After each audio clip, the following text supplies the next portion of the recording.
Assalamualaikum warahmatullahi wabarakatuh. Di sini saya akan menjelaskan bagaimana cara penggunaan SPSS atau penggunaan data ke SPSS. Yang dimana di sini saya sudah siapkan tabel.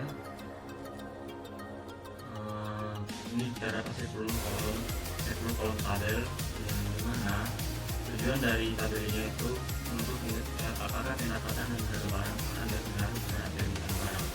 Jadi X1 variabel X1 dan variabel X2 ini akan kita cari bagaimana atau apakah variabel X1 dan X2 ini berdasarkan pada Y.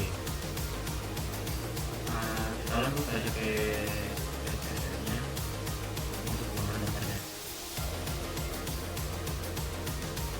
Sebenarnya bisa kita langsung cari ke Excel, tapi untuk lebih cepatnya kita langsung ke SPSS saja karena tidak menggunakan rumus Avdrage, flag off atau yang lainnya, menggunakan sum atau yang lainnya.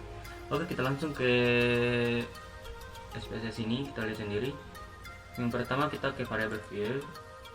Di sini tadi kita bagian sini kita isi kolom tadi, yang mana variabel y, pertama variabel y, kemudian variabel x1 dari x1, dan ketiga variabel x2.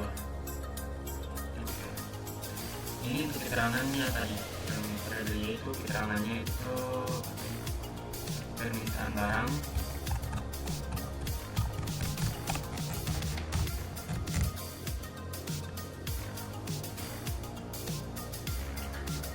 Oke, di sini kita sudah mengisi dari mana Pak, yang dimana variabel y yaitu permintaan barang, x1 merupakan pendapatan, dan x2 merupakan harga barang.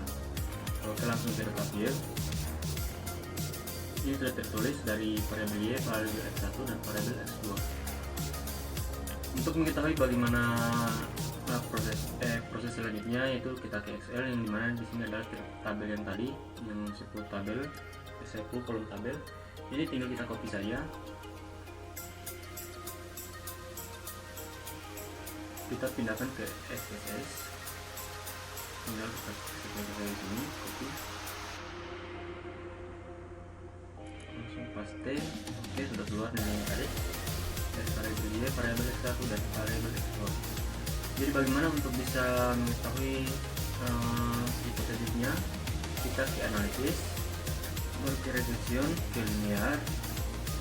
Di sini langsung keluar sendiri, tapi kita harus mengisi dulu dari kolom dependen dan independen. Yang mana independen ini adalah tujuan dari pengaruh kita, apakah x1 x2 berpengaruh terhadap y.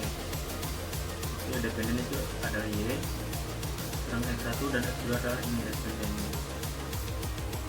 Oke, sudah masuk, langsung kita klik OK. Tinggal tunggu hasilnya. Oke, ini adalah hasilnya, dimana adalah koefisien adalah hipotesis pertama dan kedua, dan ANOVA adalah hipotesis ketiga, dan ini adalah model distribusinya. Langsung kita perbesar. Untuk mempersingkat waktu, saya sudah menyiapkan salinan dari Word, yang dimana ini adalah salinannya, yang saya sudah uji dari uji T tabel dan uji F tabel. Dalam pengujian statistik untuk mengetahui apakah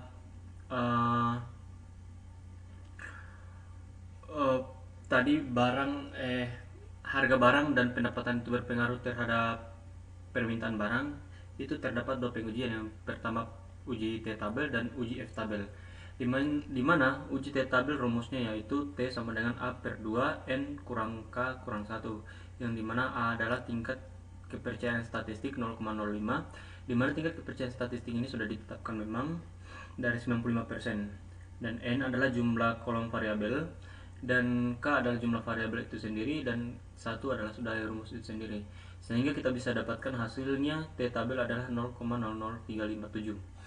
Pada F tabel rumusnya yaitu K bagi N kurang K, yang dimana K tadi adalah jumlah variabel, sedangkan N adalah jumlah kolom variabel kurang 2, yang itu jumlah variabelnya, yang merupakan variabel X dan Y, sehingga kita bisa dapatkan nilai F nya itu 0,25. Oke, langsung kita ke pengujiannya, yang dimana pada pengujian hipotesis pertama dan hipotesis kedua, dengan uji T. Dalam pengujian hipotesis pertama dan hipotesis kedua, yaitu kita mengarah pada koefisien yang saya jelaskan tadi, yang dimana kita bisa lihat sendiri dari harga barang dan pendapatan apakah berpengaruh, apakah bisa diterima, dan apakah berpengaruh pada Y atau permintaan barang. Oke, pengujian hipotesis pertama yaitu X1. Diketahui nilai signifikasi untuk pengaruh X1 terhadap Y adalah sebesar 0,101 atau lebih besar dari 0,05. Bisa diketahui terlebih dahulu bahwa ketika nilai signifikasi dari pengujian X1 atau X2, variabel X1 atau variabel X2, maka dia berpengaruh atau bisa diterima dan dapat dilaksanakan. Oke, langsung kita lihat sendiri di mana diketahui nilai signifikasi untuk pengaruh X1 terhadap Y adalah sebesar 0,101, yang ini yaitu harga barang, lebih besar daripada 0,05 dan nilai T hitungnya 1,890, yang ini nilai T hitungnya daripada lebih besar daripada nilai T tabel yang merupakan hasil perkalian tadi, yaitu nilainya 0,00357, sehingga dapat disimpulkan bahwa hipotesis pertama diterima, yang mana terdapat pengaruh pendapatan pendapatan dalam kurung X1 terhadap permintaan barang dalam kurung Y. Oke, untuk hipotesis keduanya, yang dimana diketahui nilai signifikasi untuk pengaruh X2 terhadap Y adalah sebesar 0,341. Ini adalah nilai signifikasi dari hipotesis kedua atau X2,